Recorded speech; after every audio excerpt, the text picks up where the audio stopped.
My husband told me that if I wanted stability in our relationship, then I needed to make it happen, but I can't make it happen if he is burnt out and refusing to get a job when we are about to move for our 26th and 27th time in 10 years. This is part genuine request for perspective/opinions and part getting it off my chest.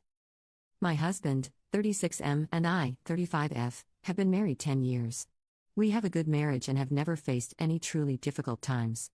It'll be difficult to explain everything that goes into this, but I'm happy to expound in the comments. Basically, the last decade has largely been focused on achieving financial independence. I had never been a very business-oriented person until I met my husband. He is extremely entrepreneurial and his passion for it is catching. We have run our own businesses together and separately throughout our marriage. The goal has always been to make enough money on location-independent businesses we can live freely. Not necessarily retire, but have more freedom. Because of his encouragement, I'm now on a career path that could easily result in that. In 10 years, we have moved 25 times, all because better opportunities have presented themselves or current opportunities have dried up. We're now facing number 26 with number 27 not far away because number 26 doesn't look like that good of a prospect. Without giving away details, my business fluctuates greatly. I've had months where I pull in mid-five figures and long stretches of a few hundred.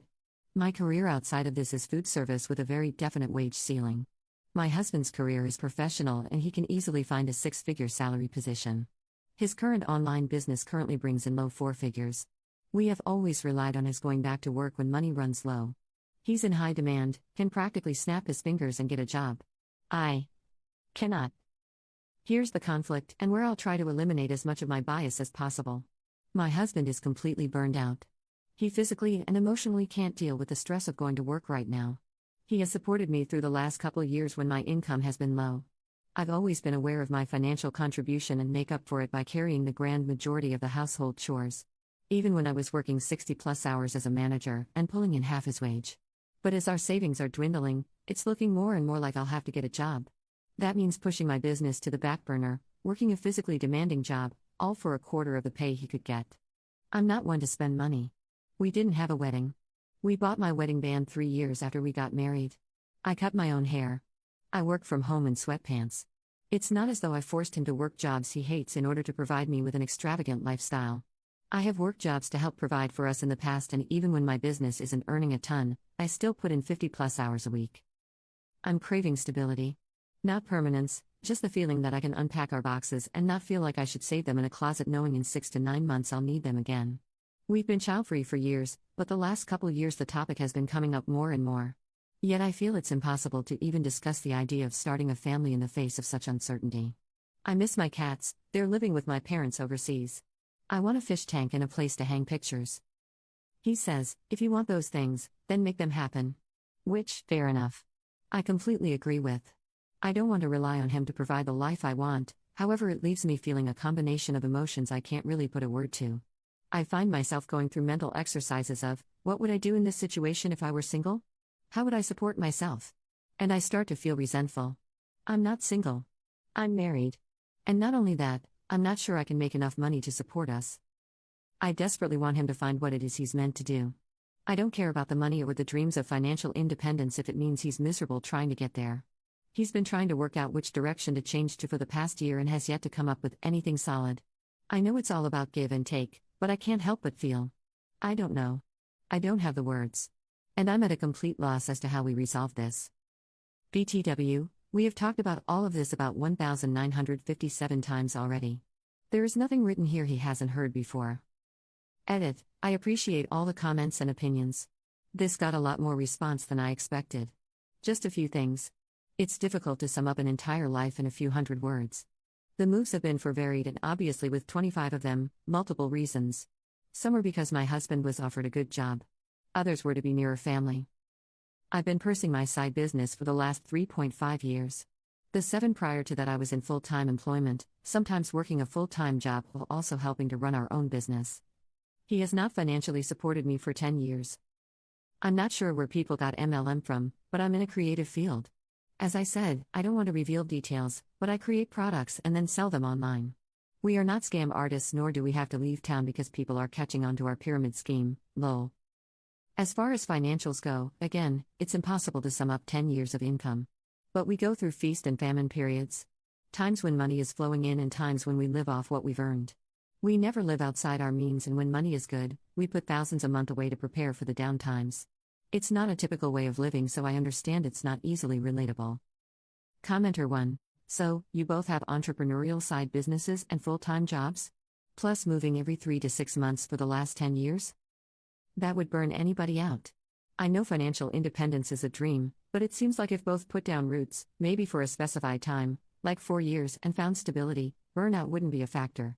Financially and emotionally, starting over takes a toll. I want to say make a plan, but sometimes you have to go with the flow, work a job and just make it day to day without trying to achieve large crushing goals of making it big with an entrepreneurial venture. Commenter 2. If you're trying to reach financial independence based on location independent businesses, why on earth do you have to move 25 times in 10 years?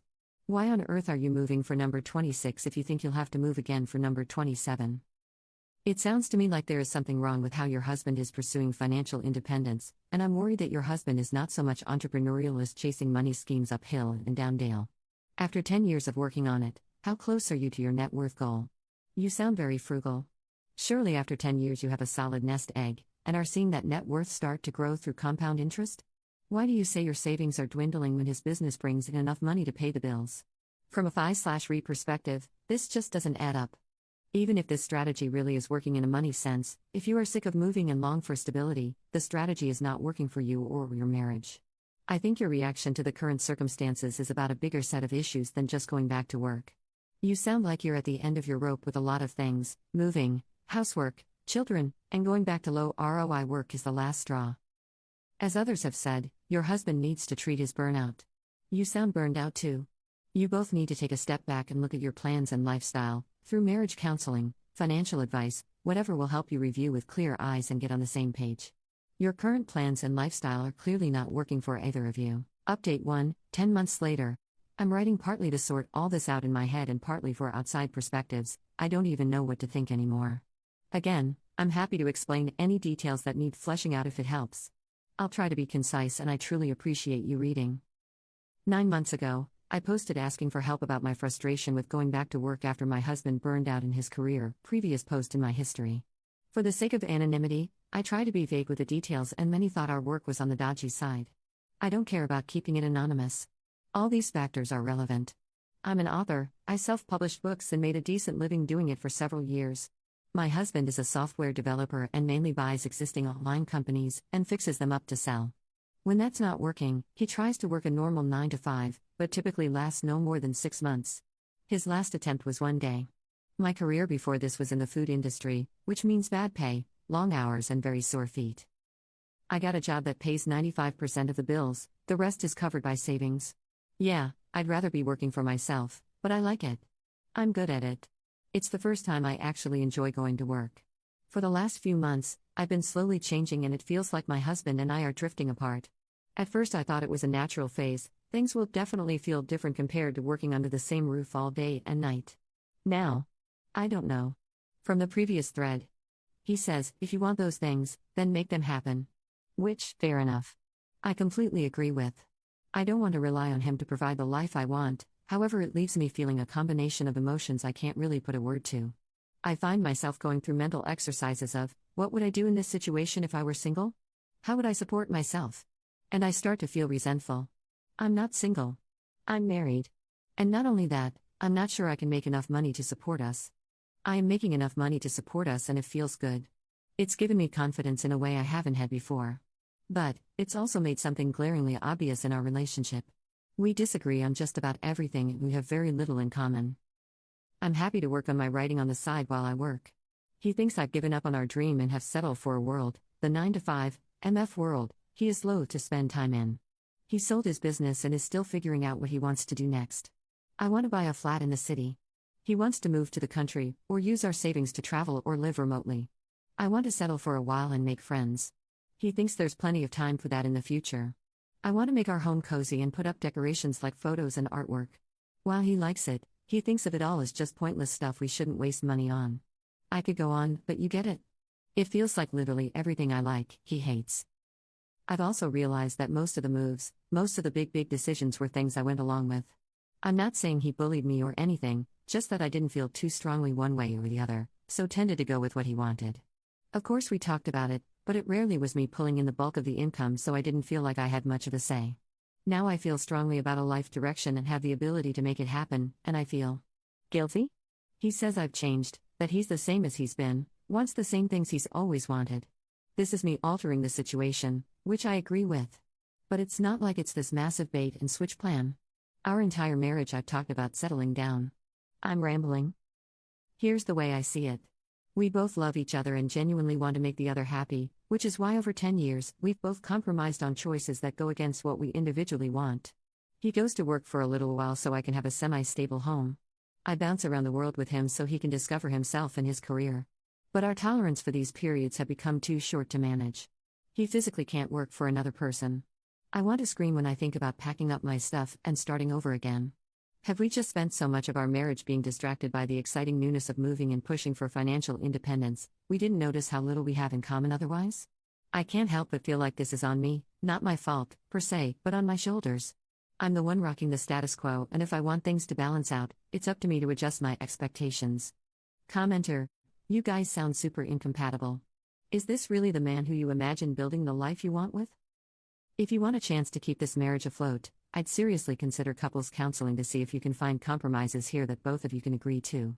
If you can't find those compromises, then you should seriously consider moving on.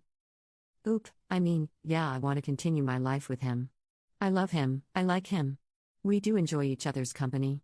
I really think these problems are probably for a professional. Update 2, 7 years later. I was recently cleaning out my bookmarks and found this old throwaway, and obviously the 2 posts I made with it. I'm not sure why now, but I feel compelled to write a follow-up. Maybe it'll give people the bravery to change, or at least an example of how sticking with what you know isn't always the best choice. And obviously, very long story short, with the help of those posts and a lot of long nights of thinking, I left my husband. In fact, it took him going away for a long weekend to realize how much happier and at peace I felt without him around. At first the split was amicable, but looking back I think he was just waiting for me to come rushing back to him once I realized my mistake. When that didn't happen and he could see I was actually serious about building a new life for myself, a switch flipped. We only spoke when he needed something from me, and eventually that stopped too. Enough about him. I'm now 42, happier and healthier and more satisfied than I've been my whole life. I picked me, and that was the best choice I could have ever made. I lived alone for the first time, and my God, the peace of having my own space. Unrivaled. I ended up staying in that apartment for 5 years, not a moving box in sight. I put art on the walls, I knew my neighbors. I made a home. I grew my career and went back to school. Made friends, built a little community. I've done a ton of therapy and realized that the abusive patterns my parents created in childhood were just repeating with my ex. I fell in love, a real love, a supportive love that encourages growth and security. I'm doing new work that helps people and is so much more than just chasing money. All of those things have created a life that's more rewarding than I ever thought possible for myself. I've gone through some really bad times too: illness, cancer scares, loss. But I have no idea how I would have come out the other side without the community I built around me. Even something as simple as people at your local coffee shop recognizing you is a comfort after feeling adrift and alone for so long. Anyway, if I were to respond to myself from 7 years ago, this is what I would say. Leave the loser. He doesn't care about you, never did. He only cares about what you can do for him, and now that you aren't serving him, well, just go. You are capable of doing difficult things, and you are worthy of the work it takes to accomplish them. Trust your abilities, trust your gut, it's been screaming at you for years now, honey. Life can be so much more than you've experienced, but you have to make it happen for yourself. Commenter 1. This is as close to fairy tale ending as this world provides. I'm so happy for you. Commenter 2. I got halfway through the first post and was already side-eyeing the husband. 25 moves in 10 years, all chasing better opportunities? He can snap his fingers and immediately get a highly paid job anytime he wants, but hates working for other people? That's not being a business-oriented, highly driven entrepreneur, that's chasing the new shiny thing and discovering that it's not as fun as it looked, over and over and over again.